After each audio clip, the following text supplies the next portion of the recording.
4 अक्टूबर 2019 केरल का एक छोटा सा कस्बा कूड़थाई और कूड़थाई की एक चर्च के बाहर लगी थी लोगों की भीड़ और उस भीड़ को कवर कर रहे थे बड़े बड़े मीडिया हाउसेस। उस चर्च की सेमेट्री में से निकाली जा रही थी एक के बाद एक 6 लाशें।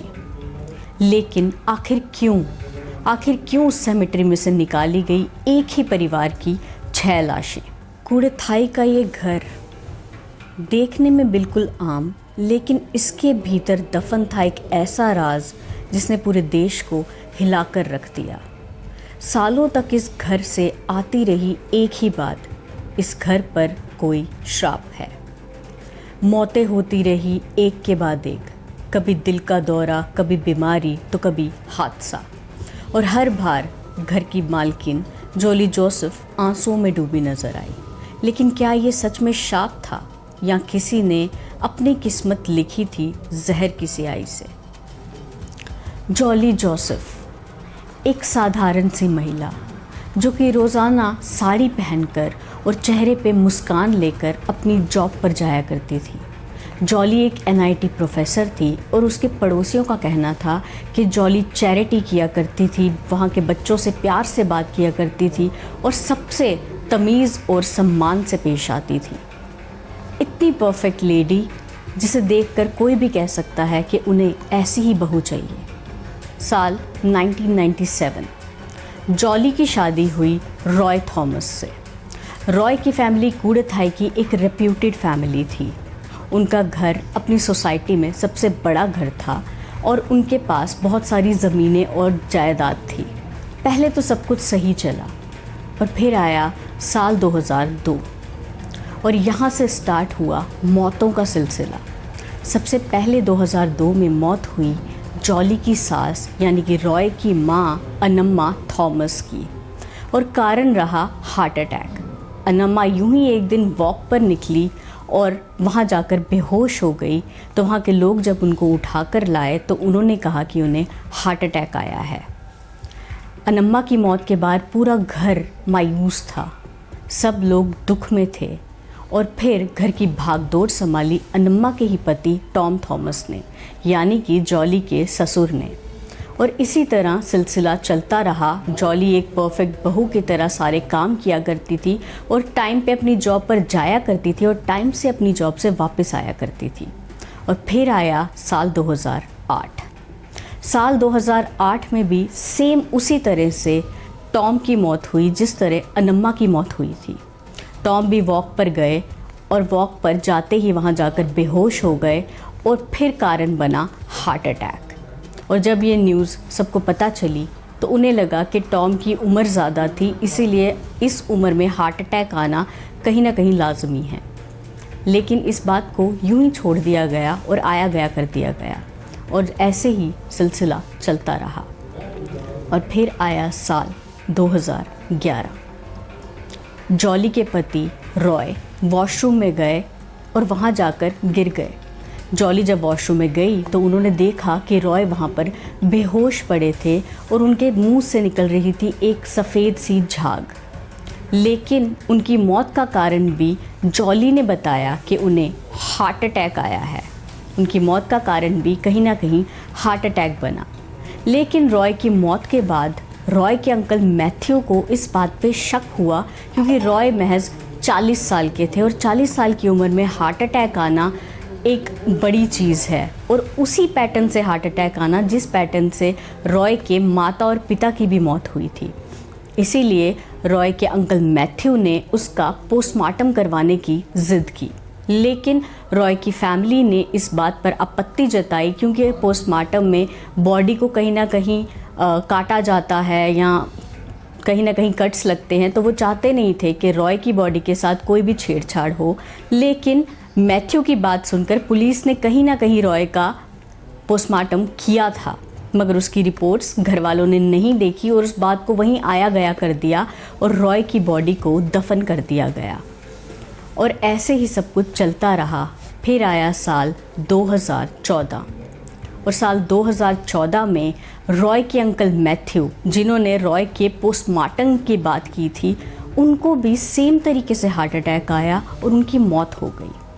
और उस साल में सिर्फ एक ही मौत नहीं हुई, उस साल में एक और मौत हुई जो कि रॉय के कज़न शाजू और उसकी वाइफ सिली की बेटी थी एल्फाइन।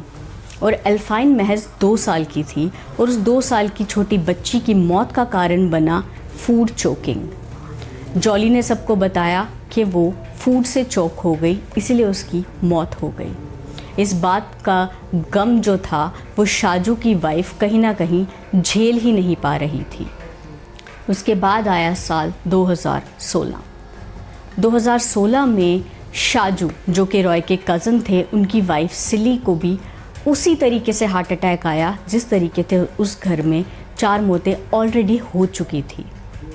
और उसके बाद साल 2017 में एक ऐसी चीज़ हुई जिसको लेकर जॉली का परिवार, जॉली के ससुराल वाले जॉली से नाराज़ थे, क्योंकि उसने शादी कर ली थी दोबारा से, और वो भी रॉय के ही अपने कज़न शाजू के साथ। वही शाजू जिनकी बेटी चोक हो गई थी और उनकी वाइफ को भी सेम ही तरीके से हार्ट अटैक महज 1 साल पहले ही आया था, उसने जॉली से शादी कर ली।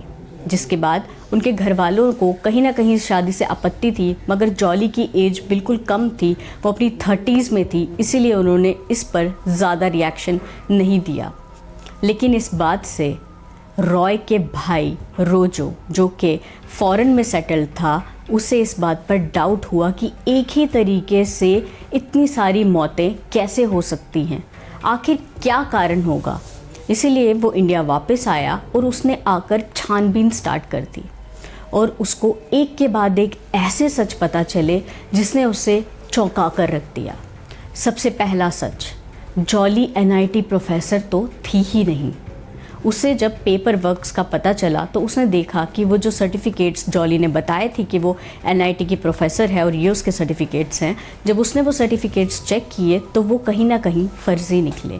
फिर उसने NIT जाकर पता भी किया कि वहाँ कोई जॉली जोसेफ नाम की प्रोफेसर भी है, मगर वहाँ के लोगों ने भी यही कहा कि वहाँ जॉली जोसेफ नाम की कभी भी कोई प्रोफेसर रही ही नहीं। अगर ऐसा था तो जॉली डेली कहाँ जाया करती थी? वो रोज़ ऑफ़िस जाया करती थी और ऑफ़िस से आने के बाद अपने घर वालों को ये भी बताया करती थी कि उसका पूरा दिन कैसा गया कैसा नहीं। मगर वो 14 साल से एक झूठ कैसे बोल सकती थी? आखिर वो जाती कहाँ थी? इस बात का पता चला कि जॉली ने एक फ़्लैट ख़रीद के रखा था और वो डेली सुबह उस फ्लैट में चली जाया करती थी, और जैसे ही ऑफ़िस टाइमिंग्स ख़त्म होते थे तो वो वापस आ जाया करती थी। और वो 14 साल तक ये करती रही घर वालों को बेवकूफ़ बनाने के लिए। और सच के खुलासे बस इतने ही नहीं थे, आगे और भी ऐसे ऐसे खुलासे हुए जिसने रॉय के भाई रोजो को हिलाकर रख दिया। क्योंकि रोजो के फादर टॉम थॉमस ने अपनी सारी वसीयत जॉली के नाम कर दी थी, जो कि उनकी मौत से 3 महीने पहले ही जॉली के नाम हो चुकी थी। इसलिए रोजो ये सोचकर हैरान था, क्योंकि उसके पिताजी अपने बच्चों में इक्वली अपनी प्रॉपर्टी बांटना चाहते थे, तो उन्होंने अपनी सारी प्रॉपर्टी जॉली के नाम कैसे कर दी। सबसे बड़ा खुलासा जो हुआ वो था रॉय की पोस्टमार्टम रिपोर्ट्स, जो कि अंकल मैथ्यू ने उसका पोस्टमार्टम करवाया था, बट उस रिपोर्ट्स को किसी ने नहीं देखा था। और उस रिपोर्ट्स में साफ लिखा था कि रॉय की बॉडी में साइनाइड के ट्रेसेस मिले थे। साइनाइड एक बहुत ही पॉइजनस चीज़ है, जिसको अगर एक इंसान कंज्यूम कर ले तो उसकी मौत उसी समय हो जाती है, लेकिन रॉय को थोड़ी थोड़ी मात्रा में साइनाइड दिया गया था, यानी कि उससे उसकी तबीयत धीरे धीरे ख़राब होती और आखिर जाकर मौत हो जाती। लेकिन रॉय की बॉडी में साइनाइड आया कहाँ से, ये सवाल सबसे बड़ा था।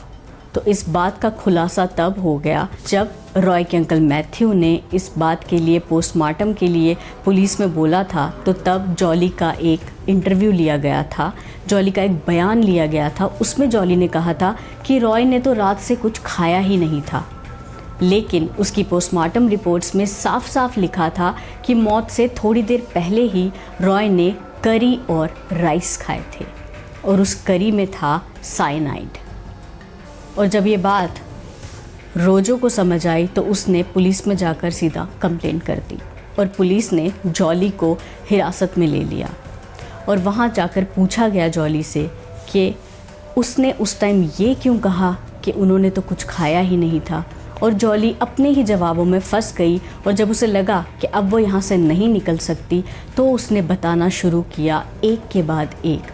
तो जॉली ने बताया कि जब उसने रॉय से शादी की तो उसका मेन मोटिव था रॉय की प्रॉपर्टी, लेकिन अनम्मा थॉमस जो कि उस घर की सारी भागदौड़ संभालती थी, उनके होते हुए जॉली अपने मकसद में कामयाब नहीं हो पा रही थी। इसीलिए उसने एक जूलर से टाई अप किया, एक इंसान को हायर किया जो उस जूलर से जाकर साइनाइड लाकर जॉली को दिया करता था और जॉली अनम्मा के खाने में थोड़ा थोड़ा साइनाइड डाला करती थी। और उसके बाद 2002 में जब अनम्मा की डेथ हो गई, उसके बाद उस घर की भागदौड़ संभाल ली टॉम थॉमस ने। टॉम थॉमस की वजह से भी जब जॉली अपने नापाक इरादों में कामयाब नहीं हो पा रही थी तो उसने टॉम के साथ भी वही किया जो उसने अनम्मा के साथ किया था। और जब टॉम की मौत हो गई तो उस वक्त जॉली को पसंद आ गया था रॉय का कज़न शाजू। उसे लगता था कि रॉय उसके साथ अच्छा नहीं दिखता था क्योंकि रॉय उससे कहीं ना कहीं देखने में अच्छा नहीं लगता था। जॉली के अकॉर्डिंग रॉय का कज़न शाजू गुड लुकिंग था और वो उसे पसंद भी था, उसे शाजू की पर्सनालिटी पसंद थी, इसीलिए उसने धीरे धीरे रॉय को भी पॉइज़न देना स्टार्ट किया। तो इसीलिए 2011 में जब रॉय की डेथ हो गई तो जॉली ने शाजू के साथ कहीं ना कहीं फ्लर्टिंग स्टार्ट कर दी। और जब शाजू को ऐसा लगा कि वो एक गलत ट्रैक पे जा रहा है क्योंकि उसकी एक छोटी बच्ची थी, एक वाइफ थी, तो उसने थोड़ा सा खुद को पीछे धकेलने की कोशिश की। लेकिन जॉली को जब ये पता चला तो जॉली को लगा कि उसे अपने रास्ते के 2 कांटे तो ज़रूर हटाने हैं। इसीलिए उसने सबसे पहले टारगेट बनाया शाजू की छोटी सी बच्ची को, जिसका उसने गला घोंटा मगर बाहर बता दिया कि वो बच्ची चोक हो गई। और उसके बाद उसने शाजू की वाइफ सिली को भी वही पॉइज़न दिया जिससे उसे हार्ट अटैक आ गया। लेकिन जॉली ने सबको ये कहा कि जो सिली थी वो अपनी बेटी का गम शायद बर्दाश्त नहीं कर सकी और उसने मोहल्ले में भी ये फैलाना स्टार्ट कर दिया कि हो सकता है कि उसका घर जो है वो कहीं ना कहीं शापित है। और उसके बाद जब सिली की डेथ हो गई उसके बाद जॉली ने शाजू के साथ अपनी नज़दीकियां बढ़ाई और उन्होंने सिली की डेथ के 1 साल बाद ही शादी भी कर ली। पहले तो सबका शक शाजू पे भी गया कि हो सकता है उसे सब पता हो, लेकिन पूछताछ के बाद ये साफ हो गया कि शाजू को भी जॉली के इरादों के बारे में बिल्कुल भी मालूम नहीं था। मगर उसे ये पता था कि जॉली जो है वो NIT की टीचर नहीं है, मगर उसने ये बात जॉली से कभी नहीं कही।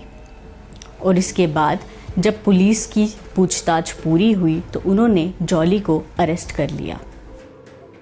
जॉली को 2019 में गिरफ्तार कर लिया गया और अब वो जेल में अपनी सज़ा काट रही है। लेकिन एक इंसान अपने लालच में कितना गिर सकता है उसका अंदाज़ा इस केस से साफ लगाया जा सकता है। जॉली के इस लालच ने 5 निर्दोष लोगों की और एक 2 साल की मासूम बच्ची की जान ले ली।